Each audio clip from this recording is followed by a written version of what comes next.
And take. What's going on, Saints? I'm Hyatt. And I'm Will. And this is SFHS Today. In national news, Florida Governor Ron DeSantis warns debris from the hurricanes could take up to a year to fully clear. 400,000 Floridians are currently without power, and many can't get access to food, water, and blood due to the shortages caused by the hurricanes. Speaking of blood, SFHS's annual blood drive is on Thursday this week. The blood drive goes from 8:30 a.m. to 1:30 p.m., or from the end of first hour to the start of fifth hour. If you're interested in signing up to donate blood, Logan and Riley went out to show you how. So we are putting on a Red Cross blood drive, which means that all of the blood that is donated at St. Francis goes to the Red Cross to help out with their blood needs. Our main form of participating in this event is being a donor or having people donate. We still have a lot of empty slots, and we're trying to get as many donors as possible. Each donor or each donation saves 3 people. So just trying to get as many donors as possible and really help the Red Cross out, especially with the recent hurricanes and natural disasters throughout the country. So you can get involved in the NHS blood drive through signing up either at one of the stands we have during lunch, or by scanning one of the QR codes that's hung up around the school, or by showing up to donate in the back gym on October 24th. The blood drive, of course the donations are important, but we also get some scholarship money for NHS. And so we're really trying to really save as many people as possible and then help as many students out as possible as well. You know, seeing them talk to NHS members, that reminds me, NHS induction is tomorrow at 6:30 p.m. NHS has 39 new members this year, all of which boast a GPA higher than 3.65. Congratulations to all those new members. Have you ever wondered how much it costs to be a student? I mean, think about it. Between sporting events and school dances, it definitely can't be cheap to be a high schooler. Wondering the same thing, Alyssa, Aubrey, Avery, and Monica went out and got some answers. As inflation rises, we went and got the inside scoop on what it costs to be a student. Food, $50. 30. $150 a week. $50. clothes, 150. 30 or 40. 100. Accessories. $10 or $15. Like a good $50. and gas. $80. $100. 40. We sat down with 2 students to see how they manage their finances. I worked for MJ Lorenz Concrete. I made about $24 an hour, so a paycheck a week was about $1,000. I worked 2 jobs. I worked at a gas station and a golf course. So I would go from in the mornings at the gas station to the midday till night at the golf course. Necessities I'd probably say is like food and clothes. Working there, I'd rip my clothes all the time, so I have to buy new pants. Luxury would be either my Harley or my Camaro. How much do you spend on both of those? With a Harley, not too much. It's pretty complete, runs good. So really just gas and oil. And then the Camaro, it's been a project car, so I'm probably about $5,000 deep into that.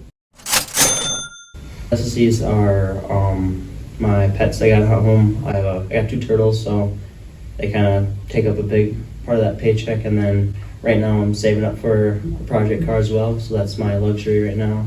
Other than that, just blowing my money on food because I'm a big boy. I pay for my phone bill, which I think is like $25 a month, and $81 for car insurance. Luckily, mommy and daddy kind of like me a little bit, so I don't gotta worry about that. But I gotta pay for my like subscriptions that I have with like Spotify and other things like that. How do you budget? Don't. I mean, I think about it like this: you go buy a car part, and then you live off of $20 for the rest of the week. In more local news, you may have heard some spray about the new cafe. Right across the street from the high school is Chester's Tavern. Chester's is run and owned by the very same owners of SRO and Captain's. Gbrun, Log, Keck, and T-Mart went out and brought us some interviews with the owner of the restaurants, along with some staff members. They're on now.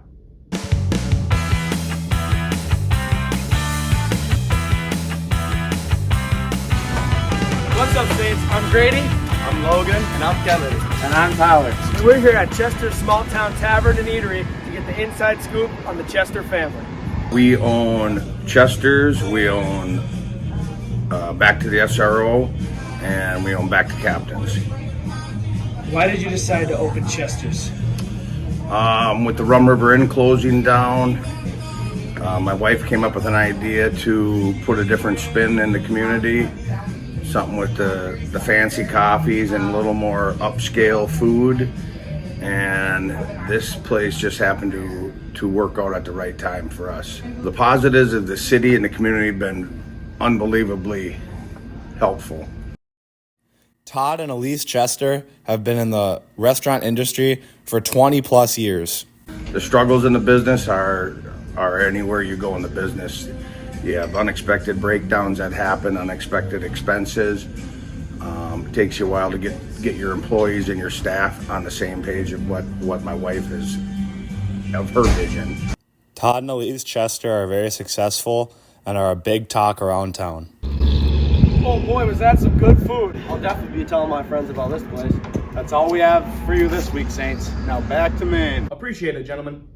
Man, thinking of all this food is making me hungry. Well, you're in luck, because for a while now, I've been meaning to get some reporters out there and try that new chicken Big Mac. Would you like to do the honors? Be delighted. Hey guys, it's Rachel here, and today, me, Trinity, Nola, and Jossie are trying the chicken Big Mac.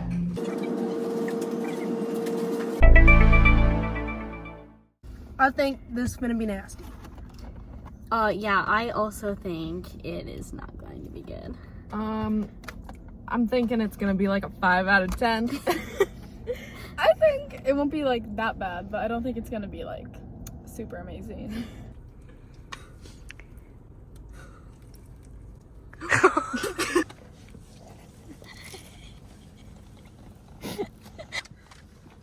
It's not bad.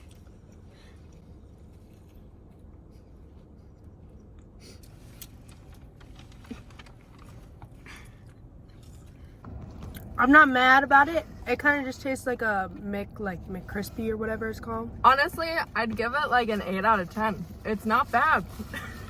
Yeah, it's not bad at all, but I don't know if I'd get it like regularly.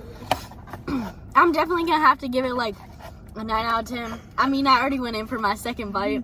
I would definitely be ordering that. Hey guys, we're obviously not Will, but if you're a Big Mac, come to your local McDonald's for a chicken Big Mac. Now back to the studio. With the Halloween season rolling in, we figured it was about time we did some pumpkin carving. Jossie and Rachel took on Trinity and Nola in a grueling contest of who could make the better pumpkin. Take it away, ladies. Now this is a good pumpkin. Oh Jesus. She sure is a beaut. Now that we got George and Betty, let's head on over to my crib to start carving these babies.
Hey Saints, go vote on the Instagram and let us know which one you guys like best.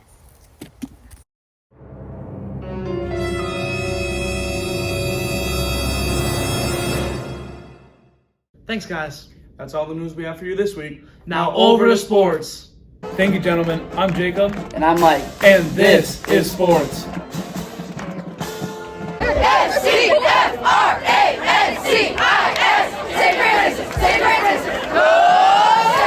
In national sports news, the Vikings lost their first game of the season in a thriller matchup against the Detroit Lions. The game resulted in a score of 31-29. The Kansas City Chiefs remain the only undefeated team in the NFL with a 28-18 win over the 49ers. In local sports news, the girls soccer team beat Zimmerman 2-1 in the section finals, taking home a trophy as the section champions. They now advance to the opening round of state, where they played Matamidi on Thursday in Edina. Hyatt and Jacob went and got us a post-game interview from last Tuesday. Hey Saints, I'm here with sophomore and star player Avery Hicks. Her and the St. Francis Fighting Saints soccer team just punched their ticket to state. Avery, how does it feel? It feels great. We've been working so hard all year long for this, and we finally deserve it.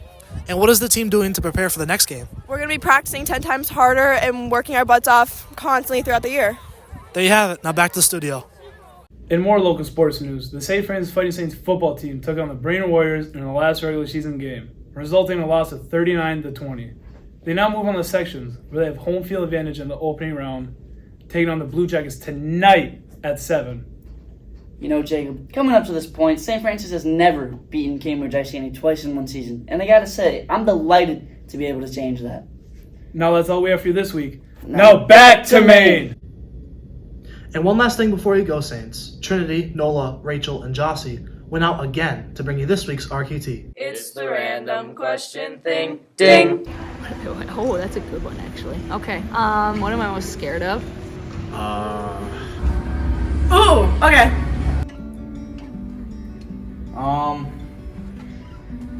Okay, I have an answer, but it's like kind of dark and deep.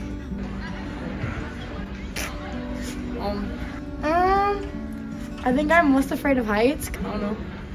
Like dying. I'm ready. Wait, do I say it? Wait, do this. Spiders. I hate spiders.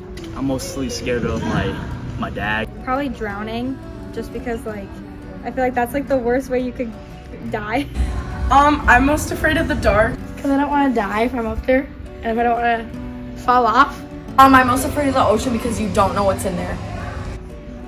I don't like spiders because they like look creepy and they have lots of legs. I'm probably most scared of like dying in a car accident, to be honest. Like that's probably my biggest fear right now. Anything can just pop out and get you. Like I just have multiple occasions where I've almost been in a crash and it's a little scary, you know. Because they're just gross and creepy. I don't like them. Or a car accident, because that's just like your last image is the car coming at you. I would never go on a cruise, ever. You know, he's pretty strict. I'm not afraid of anything.